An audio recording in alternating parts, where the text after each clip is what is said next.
Today we're sitting down with Zsuzsanna Ferenczi to learn more about conscious leadership. And Zsuzsanna has over 2 decades of cross-cultural, cross-functional, and cross-regional leadership in organizations such as Hewlett-Packard Enterprises and Citibank. Now, as a global partner at the Conscious Business Institute, she helps leaders and organizations foster conscious leadership practice and culture.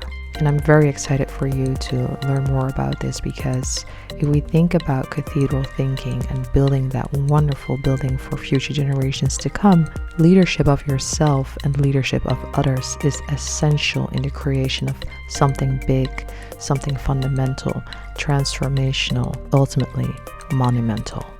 Enjoy. Thank you, Mariama. Thank you for the invitation. And I'm so glad to be in this discussion because I know that you're creating something really unique, looking at leaders and innovators and change makers who want to create impact. And so I feel very privileged to be in this company of all these cool people who you talk to and you're going to talk to. So when we think about impact and then what leaders meant to create as an impact, it starts from within, right? So we often, I worked for 2 very large corporates, and then you may say that it's very difficult to align yourself in a large business, but I think it's possible.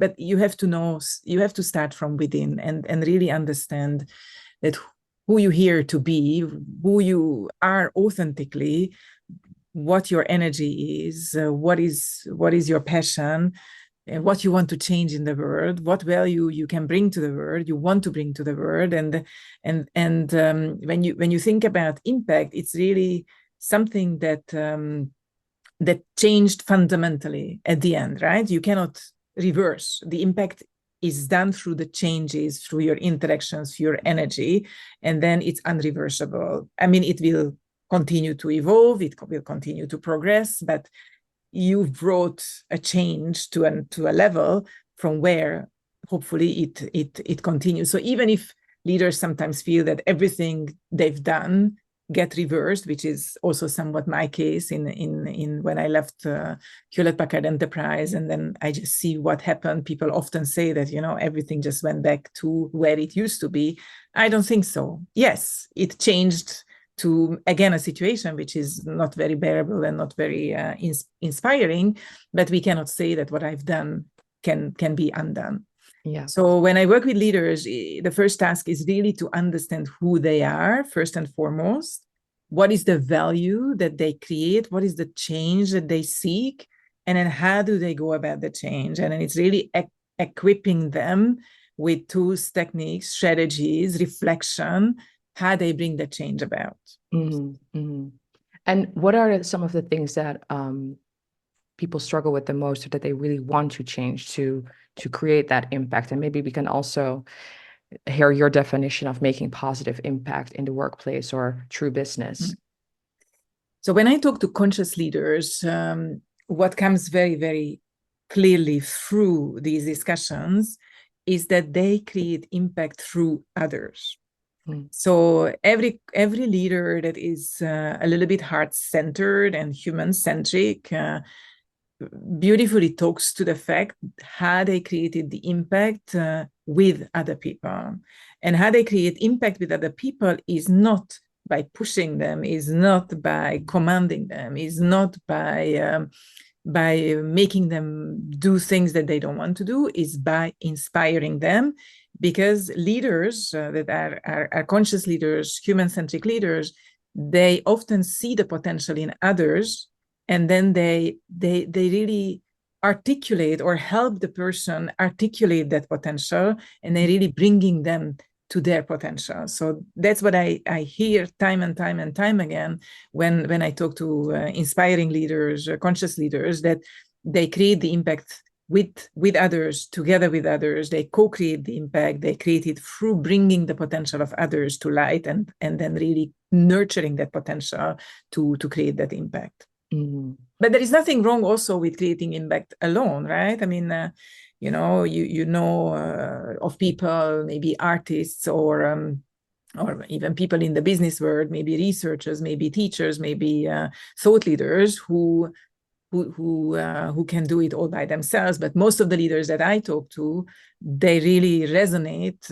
in that area, that they create that impact with other people, and they create environments where these people can thrive and where they nurture the potential of these people. And then that's how they really bring that organization from A to Z, or bring their businesses from A to Z. Mm-hmm. I always find it fascinating that the people that speak on these things so eloquently, they have also been through experiences and environments where the opposite of that kind of leadership was present. So maybe you can take us back to the start of your career, or where you were experiencing leadership that was not conscious, and then what made you decide, because I think it's also a conscious choice, to say, you know what, I am going to be a different kind of leader. Yeah, very, very interesting, because the very, very beginning of my career was an environment in 94, right? 94 to, let's say, 2000. So, I mean, that was a long, long time ago. And I was in Hungary. I'm Hungarian, born in Hungary, brought up in Hungary, and I worked for Citibank at that time. And that time in Hungary, I always talk about that time in Hungary as a startup country, because nothing was present. There were a lot of things that needed to be done in a very, very short time frame. The environment was extremely complex, changing all the time, because the legal environment was not the same as in Western Europe, where you have the same legal environment with some minor modifications as the context changes. In Hungary, everything had to change literally 180 degrees in a very, very short time frame. So when you have such an environment, it's literally, you can see in today's startup environment a very similar situation. And at that time, there was a very interesting point where young people like myself were the only ones who spoke English. The previous leadership, I mean, first of all, I mean, Citibank didn't even exist when I joined the bank, right? So the leadership that came to build the Citibank at that time, they all came from abroad, but they did not speak Hungarian. And then the authorities only spoke Hungarian. So people like me, 20-something, were put in a situation where we negotiated with, sort of the National Bank of Hungary, or all of the marketing agencies, who, by the way, just came in also at the same time. So we had huge responsibilities to build the bank in a way that had to be built without knowing anything about what we were doing. And in that mutual dependency, where I had to learn from others, and I respected the people that I could learn from, where they respected me because I was the one speaking Hungarian and English. They had no choice but giving us responsibilities and trusting us, and to build according to what they had in mind. Therefore, the situation at that time was extremely trust-based, not necessarily because of true consciousness, but because of the circumstances. And when I think of my career, really that trust that I was given is the trust that I gave back constantly to the people that worked for me. So that really, really started from there. It started from an unconsciously conscious environment, where the base of the work was trust, very high trust, which drove extremely high engagement, because I worked minimum 60 hours a week, if not more, every single day, many times 16 hours, as we build a bank. So did all of my colleagues who were the same age as I was. So we really bonded. We were together, we worked together, we engaged together, we collaborated. There was no competition, and we were unconsciously building a really highly engaged, trust-based environment. And then, because I was so built by this experience, I think I've been able to give back this experience, or sort of nurture and then pay back or pay forward this experience throughout my career in the next 20 years. So I think it really defined me as a leader right there at the very beginning. And then after that, I've seen everything and the opposite, of course, in terms of I worked in very, very low trust environment. I worked in extremely toxic environments with toxic management, etc. But that trust that I was given from the beginning, I was able to keep it in myself, and I was able to pay it forward, at least to the team and the people that worked for me. Mm. I'm trying to imagine what it's like to be in one country with a system that's now gone and you have to build something new from the ground up, but there's no reference from your own history. And you're Yes. just taking something on from a different culture, basically, Yeah. and installing that into your own environment. And then and you talked about trust and you talked about being in toxic and low trust environments. How is it to be part of building something so new, then to go on to or into a toxic environment, as you said? I think as a leader in such situations where and I often worked in teams where there was a very clear connection to impact. Mm, Meaning, what do I mean by that? I worked directly with customers. I worked directly with salespeople who worked with customers. I worked with countries where we had real customers, right? yeah. So when you work in such an environment, even if there is a lot of toxicity, sort of potentially above, like way, way above, I mean, far away from you, I think the community in which everybody understands that at the end of the day, we live from customers, we live from delivering value to customers. I think there is a level of, sort of common sense or like just no sense, like the sense of, you understand why you're here, right? You understand where you get your salary from. So there is the abstraction layer. The more abstract people are from the abstract, what I mean by abstract is when somebody works at the global level, looking after 170 countries, there is absolutely no relationship to any of the countries, right? Maybe to the US to some extent, but when you work in an environment where you work in one country, or when you worked, in 8 countries, or even when you work at global level, where I worked, I still looked for a very concrete context in which the work that I was doing had any meaning. So, it was very important for me to find meaning, regardless of the toxic people environment. I was searching and seeking for meaning in the work that I do, and providing that leadership, that inspiration, that direction to the team that worked for me. So to me, that's what sort of quote unquote protected me from being completely sort of hurt by the toxic environment, that I looked for the meaning of the job, and I really sort of nurtured that part of my job. How do we create value? How do we bring it to the people? How do we bring it to customers? And that's, I think, what helped me primarily to go through these. Yeah. I can imagine being on such a global level that it's very easy to become what I call like a spreadsheet manager. So you Yeah. only look at the numbers, and therefore we lose the sense of that sensitivity, Yes. that humanity in a sense, right? And so Yes. you always made sure that you have that context at the top Absolutely. of your fingers. Yeah. Yeah.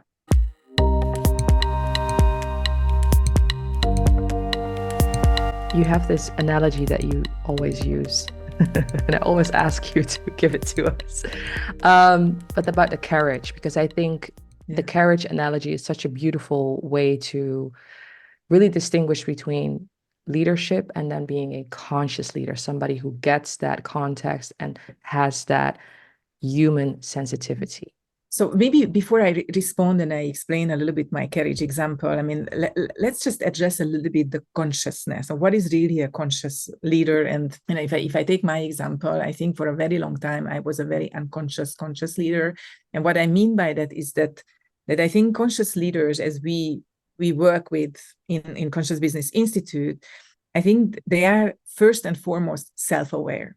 They understand what feelings, needs they experience. They understand what feelings and needs they face, what feelings and needs they create in others, right? What is the underbelly of transaction, right? Because when we talk with other people, when we work with other people, when we engage in projects, we sort of transacting, right? Sort of there is a reason why we are together, but under this transaction layer, deliverables that need to be that get done, outcomes that need to be produced, results that need to be achieved. Under that layer, there is the feelings, the needs of every single individual. And I believe the conscious leader is someone who understands what's going on inside of herself or himself and what he creates for others. So that's the sort of the layer of consciousness that I believe that in business environments we can very much relate to, because when you ask a leader that okay, in a given conflicting situation, how did you feel? How does that make you feel? People immediately start connecting, but so often that's the sort of the one thing that is missing in corporate environment, that reconnection to the self, to the feelings and the needs as an individual, and the reconnection to what I create for others, what misery in some cases we as leaders create for other people, how much hurt there is going on, and how much toxicity we create by talking to each other. I mean, through our words or through our decisions or through our actions, right? So to me, that's sort of, if we want to start by conscious leader, I think a conscious leader understands all the way down to the feelings and the needs of every individual, how what needs to get done should be done. Sort of how we do what we do, right? Why we do what we do. I think that's sort of what summarizes for me a conscious leader. And in that context, so when I talk about the carriage, what do I mean by the carriage? So when you think of all the statistics that Gallup produces for the last 15 years, we know that in the US, it's about 30% that are strongly engaged in work environments. In Europe, it's about 12 to 15%. Globally, it's about 19%, right? I mean, there are some, so more often than not, what it means is that when you think of the business as a carriage, there are two people that are pulling it forward, right? They're in a team of 10, there are two people who pulling it forward.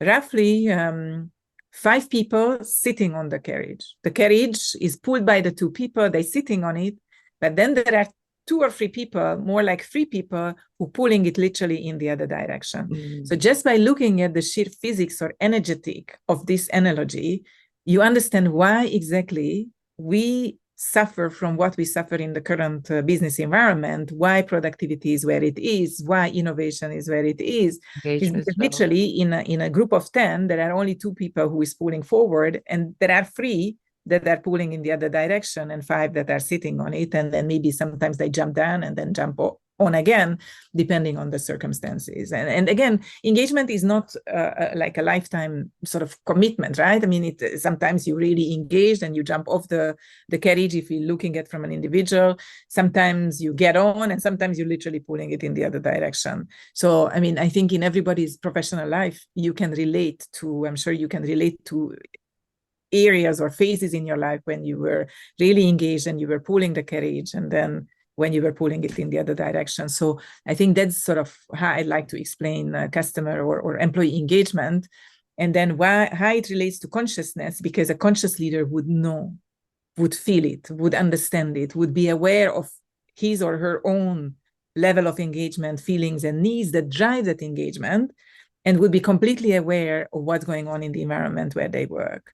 So I think that's why we promoting a lot that idea that leaders need to learn how to be more self-aware, and then how to be more aware of the impact that they create for other people in an organization. Because at the end of the day, when an organization and leadership, when there is pressure, when there is an issue, when there is a customer loss, or when the profits need to be increased or the expenses need to be, the only thing they think about is how do we do that part without taking into account what does it mean for the organization, what does it mean for the people who will stay, what does it mean for the purpose, the values that we set that we were going to live by.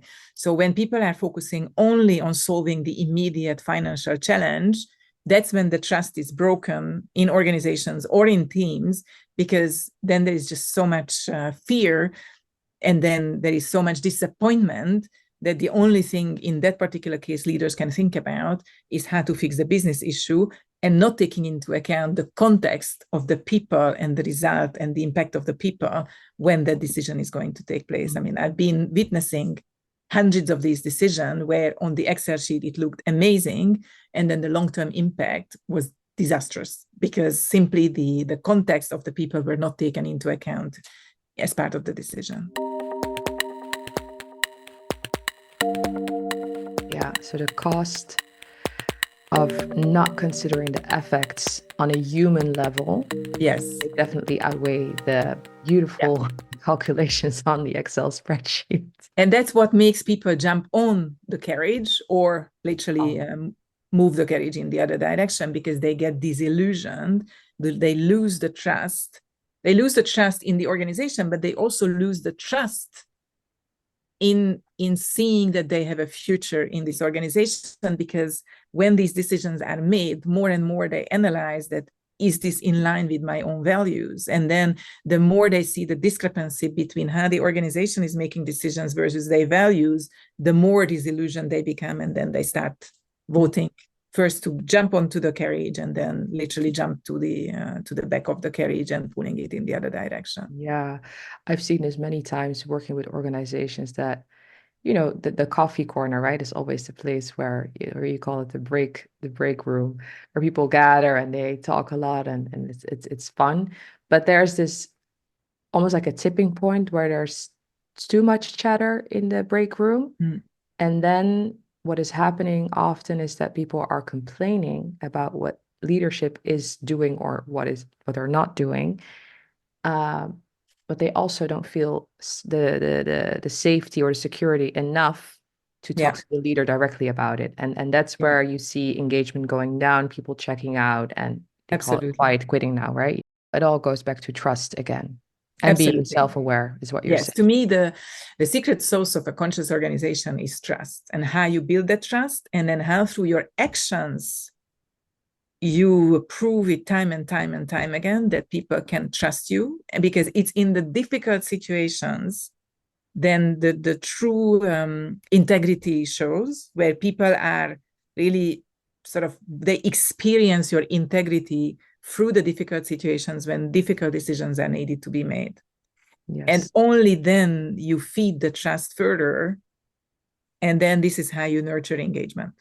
Yes. But if in such a situation you make the wrong decision because you only concentrate on the immediate financial decision without taking into account the context of the people or your values or the collaboration or the trust within your environment, then that's when trust is lost. And then I think this is where things start to deteriorate. Yes. Integrity is a big one for me. I always say practice what you preach. And I've experienced it myself that, leaders can have beautiful, beautiful speeches. They can tell a story like no other and create this vision.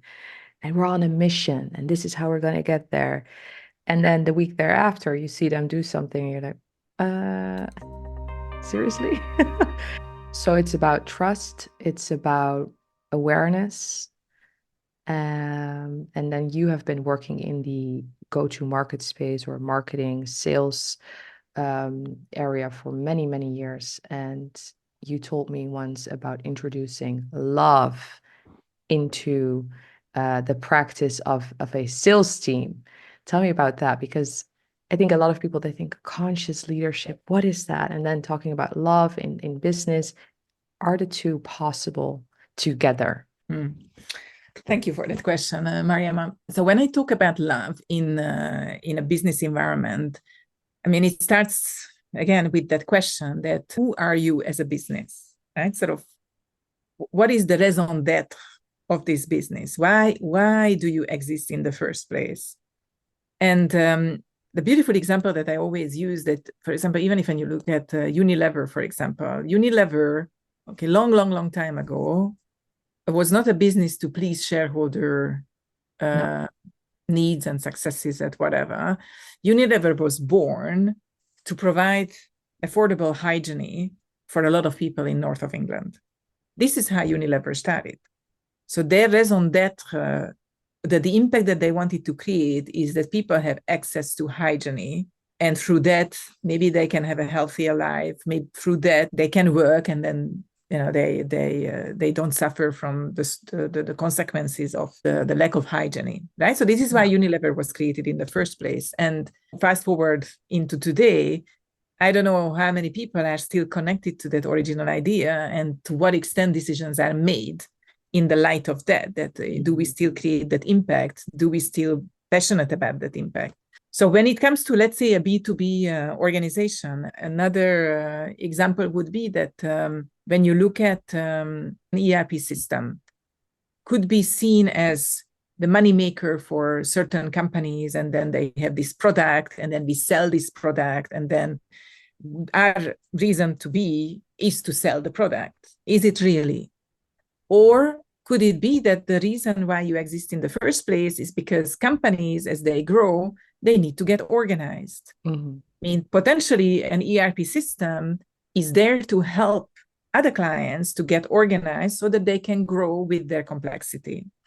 So when I work with organizations, I mean, it's almost like when I work with leaders, I ask them these questions: who are you?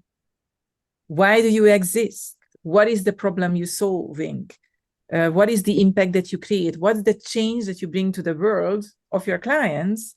When your system is implemented, then something fundamentally changes in that organization. What is that?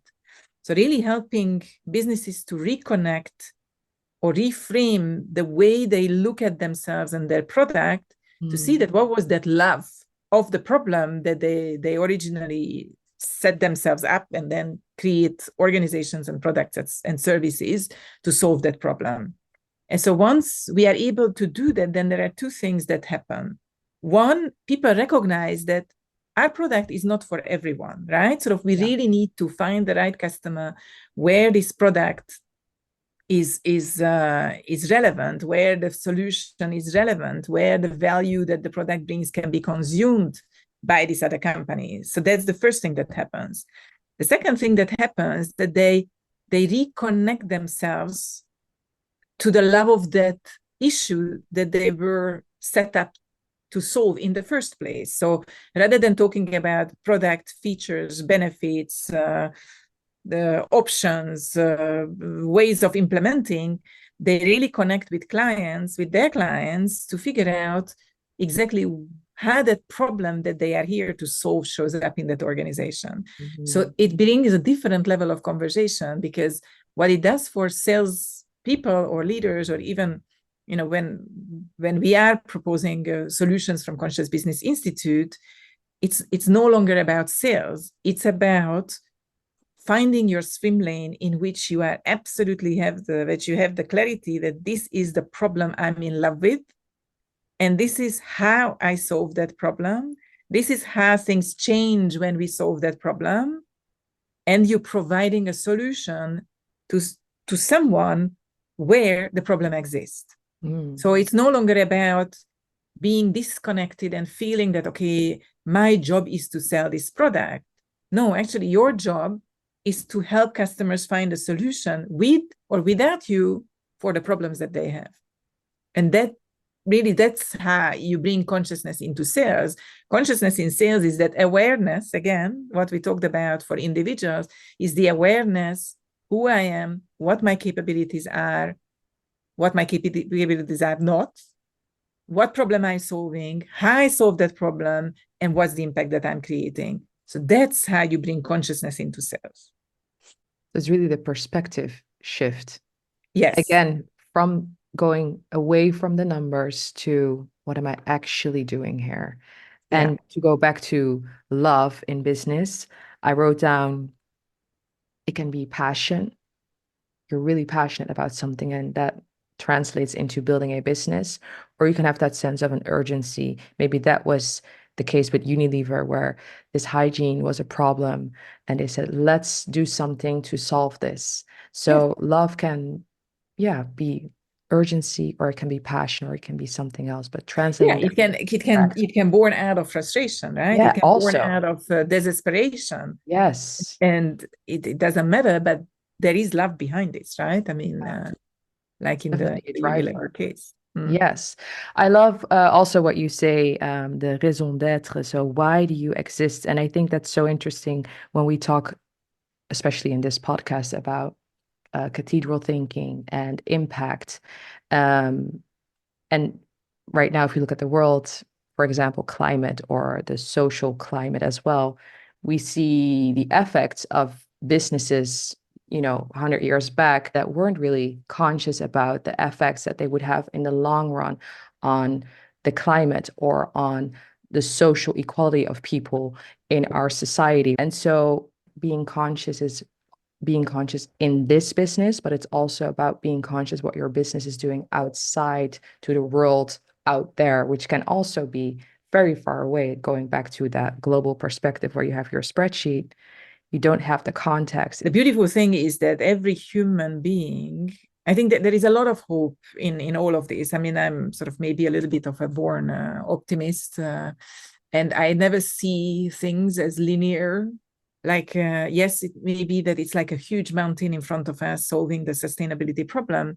But when I see people transform in front of my eyes, and then as they transform to become conscious leaders, their world is opening up, and by default they're looking at the system level issues, so starting with themselves, starting with their teams, moving on to their organizations, and then asking the big business questions, because they get strengthened in their value system, and through that value system they're asking the right questions, they're reflecting about the right issues, and by default they're looking at the systematic level what they create and how it impacts the bigger world.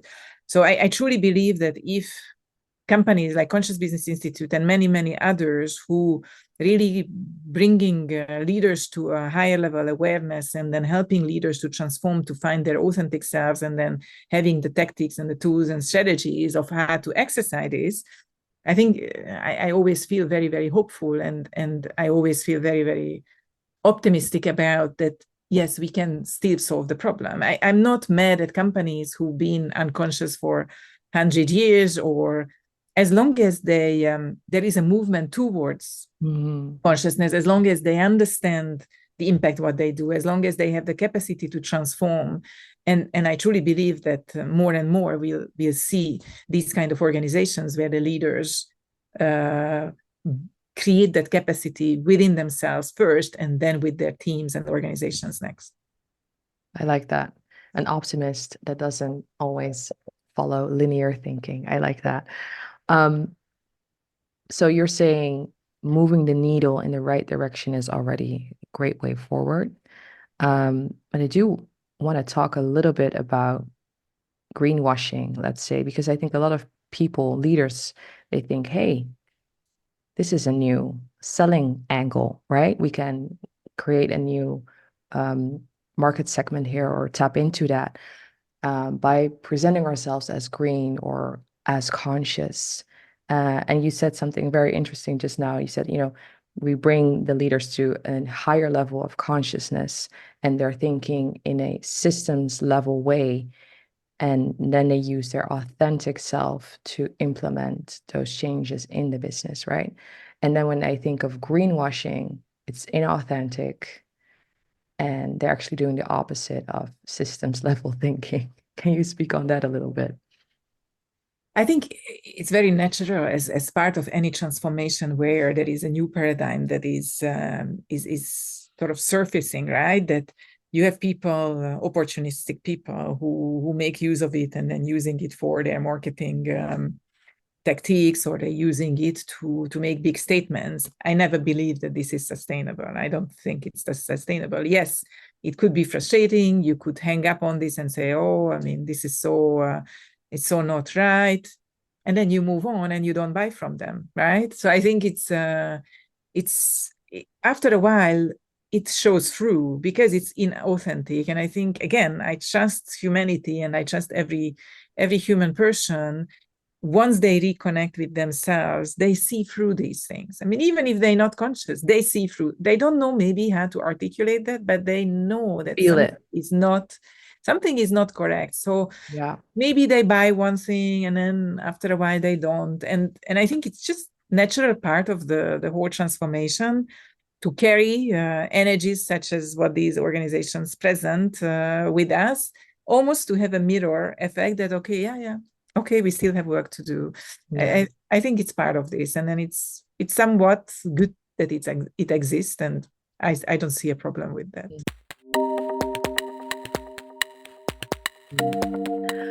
What is the power of authenticity in leadership? I think it's just what I said, that every human being knows that someone is not authentic.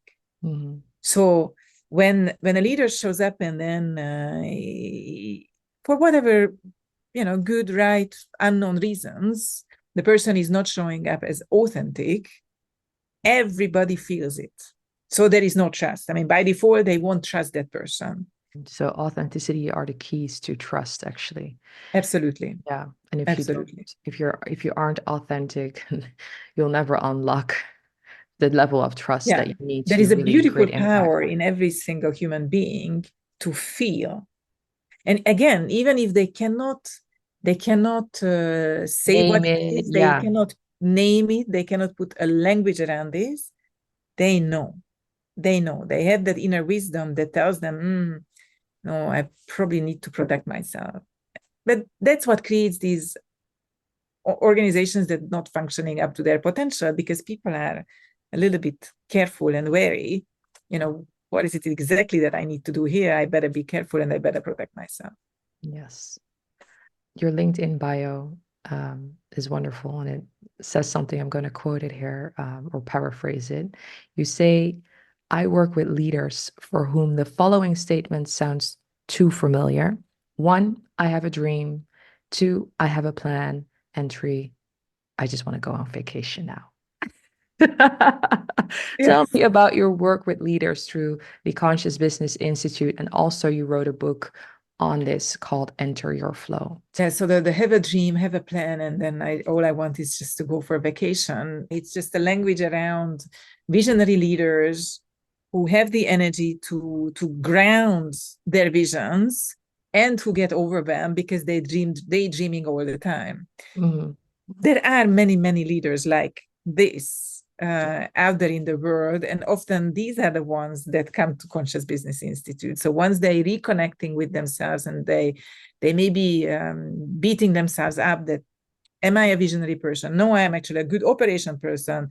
No, I'm actually a lazy person because I want to be on vacation all the time.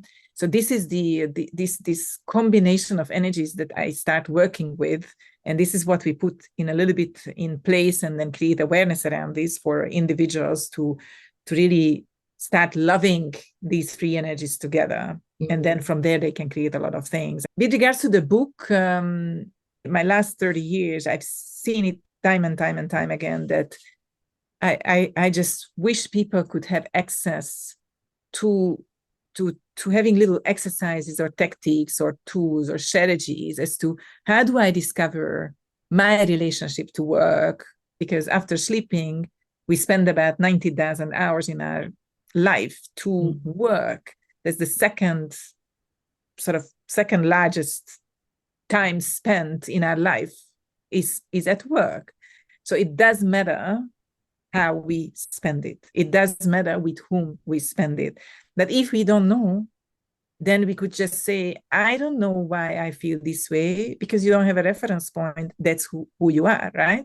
So we need to help people to create that reference point that, compared to who I am, this place is great for me. Yes. It's more of a democratization of everything that I do for executives and leaders in the context of Conscious Business Institute. So we started this interview with you talking about 1994 at Citibank in Hungary. Now, as a conscious leader, what is your vision for the future? And what is the impact that you wish to make, maybe also through others? The vision I have is that through Conscious Business Institute and through the people that we work with, I'm absolutely convinced that there is a world in which people can relate to each other in different ways. There is a way how we can conduct business differently. And by that, I don't mean only softy, whatever. I mean businesses that are transforming countries, businesses that are solving problems, businesses that are truly force for good, right? In other words, like businesses that are really changing the world to be a better place without harming, the environment and everybody else. And I truly believe that world exists in which we can reshape the way business is conducted. Mm. And in Conscious Business Institute, our goal is to do it in a scalable, measurable, and structured way, because business, while we say that business is only about humans and through humans, the cumulative energy brings the change, there still need to be a structure. Why? So that people feel safe, right? Because that's also part of business, to create safety and growth for every individual. And so we cannot forget about that part of the conscious business, which talks about the business and the structure and the scalability and the measurement, because it's very important. But what's most important is that how you put this in the context of people being able to self-express themselves and show up as who they are, people being able to connect to others in a meaningful way where they can truly collaborate, and then where people are creating true impact that corresponds to their question of what's the meaning of my job and my existence. So if we are able to bring these 4 quadrants together, that's when I believe the world would be a different place, simply because we would have a much more context-rich way of how we're looking at business. It's not only about making money. It's about making money as well as looking after the people, helping them to bring their potential, helping them to do it together, and helping them to do it in a meaningful way. It's not all glory, glory, for sure not. There is a lot of emotions. There is a lot of upside and downside and give up and, sometimes depression. But my question, and then what I want to create, is to figure out how we can work more with that richness. I think there is a richness in depression. There is a richness in the dark side. There is a richness when things go down. Mm. It's how you can truly stay true to yourself and to the purpose of the business in situations like this, because they're going to happen. So that's what we're preparing for. And so really what I want to create is such a system in which we figure out how to operate together, where businesses can truly be force for good and not harming other people, organizations, or the planet itself. Wow. As you were speaking, I was thinking a lot of people, and I think that's different from the people that then, join the master program at the Conscious Business Institute or read your book and really take action. There's a phase before that where I think a lot of people are very fearful of that change, and they fear of losing something. What is there to lose? Why is that leap, or it feels as a leap, right? Why does that feel so scary to some people?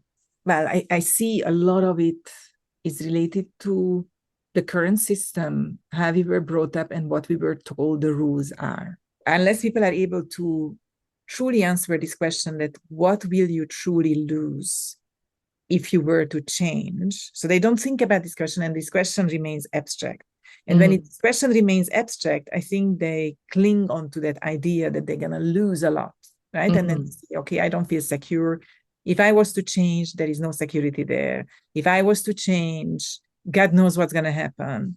I mean, I went through this process. I can totally relate to people who have the fear of change simply because they believe that there is no security.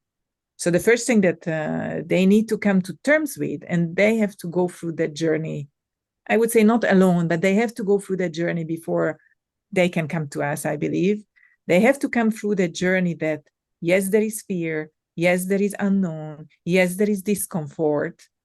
But I don't feel insecure. I feel a little bit itchy, and I feel a little bit like sort of a little bit negatively excited, a little bit anxious, a little bit stressed. But deep inside, I know that this is my path and I need to do that. But they have to get to that point. They really have to get to that point where they say, it's okay, I will be okay, and I am ready to make at least one step. Yeah. Again, trust. Trust in yourself. Yes. So we're back full circle again. Trust are the keys to conscious leadership and living a conscious life for good. Thank you so much for this. Thank you, Mariama. True impact creation starts with knowing oneself. Thank you so much for listening, and thank you to the Conscious Business Institute. Please give us a follow wherever you listen to your podcast and follow us on LinkedIn, openvision.space.